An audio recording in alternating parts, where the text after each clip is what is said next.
No kidding. Fewer guests, very few guests create this much excitement. In the hallway, people come out of offices.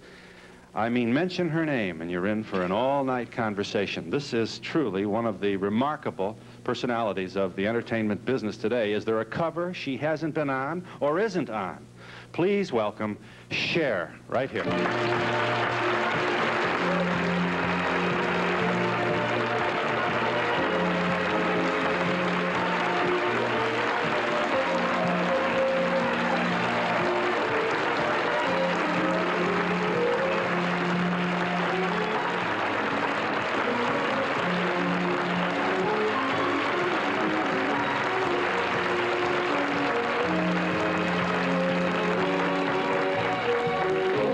I believe. Disco sound, and that moves pretty good. I try and move pretty good when I can. You are, America's really very, very taken up with you, as evidenced by the fact that you may be the #1 cover girl of the last couple of years. I don't know. You're right. I think you've moved past Charlie's Angel. I'm kind of neck and neck, as it were, with... there's 3 of us, Jacqueline Onassis, Farrah Fawcett, and myself. How's that feel? You know, we all make fun. Kind of stupid. It feels a little stupid. Why? I don't know. Well, the funny thing is, though, for all of the knocks that gets, yes, you know, there's only one reason you're on those, because you sell. So, and that is as honest a criteria of popularity as there is, however much we all sit around and say, isn't it awful, these terrible magazines, you know, and they say, which one are we on? Yes, I do that. I mean, I look at the Star and the Inquirer and stuff just to see myself or see the pictures or, you know, just because I'm curious. You've never been knocked around real badly, have you, by those men? I think, well, my life has been bizarre, as all of us know, and, but I think for the way I lead my life, I've gotten pretty fair treatment from the press. I don't think you ever get fair treatment from the press, actually, but I think that for as long as I've been around, I've been doing this, God, since I was 16 years old, and I'm 33 now. And for as long as I've been around and for the strange things that I have done, or appearingly strange things I've done, I've gotten pretty fair coverage.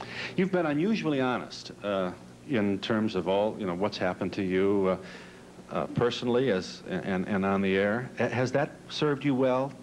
What I mean to say is, I think in the long run it has. Sometimes it doesn't seem to serve me well at the time, but I believe that in the long run, it's like, I think when you lie, it catches up with you somehow. If you tell the truth, people might not like what you're saying, or they might not like the truth, but eventually they'll come to respect, maybe not you, what you do, the decisions that you make, but at least that they know that you're trying and that you're going to be honest no matter what happens. Yeah. You've always been right near, you're the person who has stood there occasionally surrounded by bad news, and you always come out okay. Yes. I mean, you're never, isn't that something? You know, well, I have a friend that said, you know, you can always fall in up to your neck, and somehow you just come out smelling like a rose, and somehow it just happens. You don't take drugs at all, do you? No. And you never did you? No. I must say that, I mean, I smoked marijuana a couple of times. Drugs don't agree with me, I know that. And also, I've never seen it really do anything beneficial to anyone that I've known that has taken it. I don't drink either. I mean, I believe that drinking is not right. I don't know. I think for a lot of my views that are very liberal on that, I'm not very liberal at all. I just don't think I don't think it helps you. Do you have to be in a relationship to be happy? No. I mean, I can be happy by myself, but I like a relationship. I don't like really dating. I like to be with one person at a time. However long the time is, I'd rather be with one person for a particular time. What's dating? You mean when... I don't know. Would you like to go to dinner? Or, you know, 5 guys ask you, would you like to go to dinner? And it's real boring and... I know. But do you know how many millions of women would like to have that kind of boring? That's the thing. I think I'm too old for that kind of stuff. You know, I just don't...